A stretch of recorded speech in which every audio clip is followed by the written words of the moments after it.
तकरीबन शाम के 6 बजे मुझे खबर मिलती है कि मदरसा अजीज़िया में आग लगा दी गई। वो सिटी पैलेस है कांटा पर, लेकिन 4500 किताबें थीं और ये मदरसा 1910 में वाक़फ़ा बीबी सुगरा मरहूमा ने इसे कायम किया था मदरसा अजीज़िया के नाम से। बेशकीमती, नादिर और नायाब किताबें थीं जो अब उसका मिलना मुश्किल और नामुमकिन नज़र आता है। नमस्कार, मैं हूं सैफ, आप देख रहे हैं न्यूज़ फॉर सिटीज़न।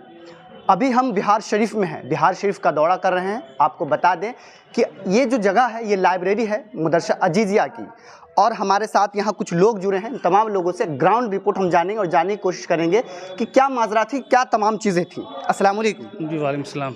क्या सिलसिला क्या था, कहाँ से शुरू हुआ था सिलसिला? देखिए, ये 31 मार्च 2023 को तकरीबन शाम के 6 बजे मुझे ख़बर मिलती है कि मदरसा अजीज़िया में आग लगा दी गई। चूँकि वो इफ्तार का वक्त था, हम लोग अपने घर पे थे। जब रोड पर आने की कोशिश की तो जो हमारे रोड पर आने का रास्ता है वो सिटी पैलेस है कांटा पर, लेकिन जब वहाँ पहुँचते हैं तो ये देखते हैं कि वो दंगाई सिटी पैलेस को भी नज़र आतिश कर दिया है और पत्थरबाजी हो रही है। तो हम लोग इस पोजीशन में नहीं थे कि इस जगह तक आ सकते हैं और देख सकते हैं कि क्या मंजर है और क्या हाल हुआ है। तो इस तरह से इसका आगाज़ हुआ। पता चला कि दंगाई चारों तरफ पत्थरबाजी कर रहे हैं, आगजनी कर रहे हैं। ये पूरा लाइब्रेरी वगैरह, यहाँ कितनी टोटल किताबें थी? 4500। जी, 4500 किताबें थीं और ये मदरसा 1910 में वाक़फ़ा बीबी सुगरा मरहूमा ने इसे कायम किया था मदरसा अजीज़िया के नाम से, और 1930 में बिहार स्टेट मदरसा एजुकेशन बोर्ड पटना से इसको मंजूरी मिली।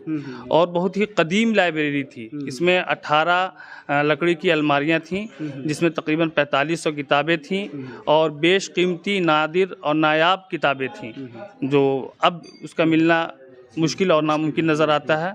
और ये तारीख़ी एतबार से बहुत बड़ा नुकसान है जिसकी तलाफ़ी नामुमकिन नज़र आती है। ये शुरुआत जो होती है, इसकी शुरुआत कहाँ से होती है, ये अगजनी की, ये हिंसा की? ये मतलब आगे गगन दीवान मोहल्ला है, वहाँ पे बहुत ज़्यादा तादाद में जुलूस से शोभा यात्रा के नाम पे लोग लेके जा रहे थे। उसी में कुछ मतलब गलत सलत नारा लगाया गया जिसके वजह से लोग भड़के। उसी में कुछ पत्थरबाजी हुई दोनों तरफ से, और मतलब जैसे पत्थरबाजी हुई उसके बाद तुरंत मतलब उस ये प्लानिंग के तहत सब सेट किया हुआ था कि उधर ऐसे करना है, इधर यहाँ आग लगाना है। तो 5 मिनट के अंदर में मतलब उधर हो ही रहा था, इधर लोग यहाँ आग लगा रहे थे। यहाँ पे हुआ सिटी पैलेस में आग लगाया गया, काफ़ी दुकानें जली। मदरसा अजीज़िया मार्केट यहाँ पे देख लीजिए, कॉर्नर पे जूते की दुकान है, वो सब जली, और सब भी बहुत सारे दुकान हैं तो जाके देख सकते हैं। ये सिर्फ मतलब प्लानिंग के तहत ही हुआ। प्लानिंग के तहत? जी जी। कभी ऐसा मतलब शोभा यात्रा में इस तरह की भीड़ नहीं जुटती थी, खास के ज़्यादा भीड़ जुटाया गया और वेल प्लानिंग के साथ ये सब किया गया है, जिसमें सरकार ने भी और प्रशासन ने भी उसको मतलब वादे किया है कि मतलब एक ग्रुप के ज़रिए इसको मतलब सोशल मीडिया पे ग्रुप बना के उसको किया गया था, जो हैंडल हो रहा था। वो लोग पकड़ा गए हैं, तो प्रशासन ही उसको जवाब दे सकती है। और थोड़ा बहुत प्रशासन का भी चूक था इसमें, यानी देर तक ये सब आगजनी होता रहा ये सब, लेकिन प्रशासन की बहुत कमी थी। ये तारीख़ी लाइब्रेरी हॉल की खूबसूरती ये थी कि ये जो सुतून नज़र आपको आ रहे हैं, इस सुतून से मुत्तसिल दीवार में किताबों की अलमारियां लगी हुई होती थीं। तकरीबन 18 अलमारियां थीं। एक अलमारी यहाँ पर थी, दूसरी अलमारी यहाँ पर, तीसरी वहाँ पर।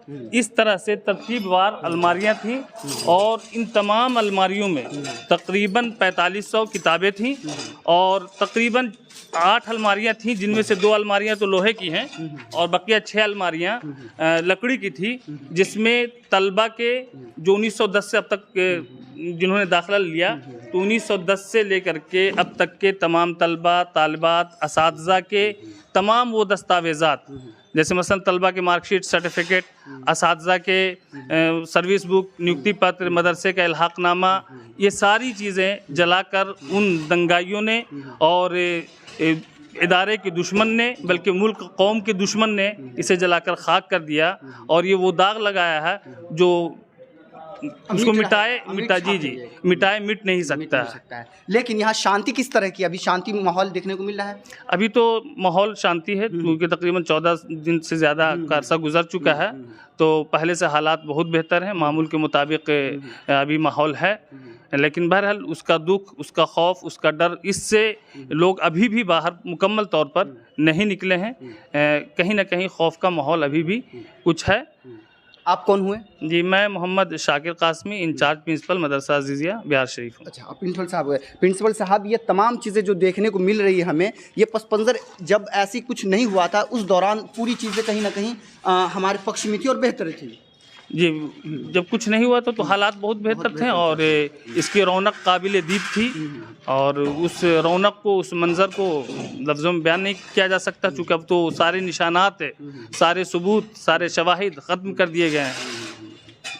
समाज को, यहाँ के जो समाज है वो क्या दृष्टि डालते हैं इस पर, क्या सोचते हैं? समाज चूँकि ये जो नुकसानात हुए हैं और ये जो वाक़यात पेश आए हैं, जो इंतहाई काबिले मतलब कराहियत जो वाक़यात हैं, तो इसको कोई भी शख्स, चाहे वो मुस्लिम हो, गैर मुस्लिम हो, पढ़ा लिखा समाज तो इसे बर्दाश्त हरगिज़ नहीं कर सकता है। ये हरकत जिन लोगों ने की है उनका इंसानियत से ताल्लुक़ हो ही नहीं सकता है। एक बावर्ची फंसे हुए थे, नाइट गार्ड था।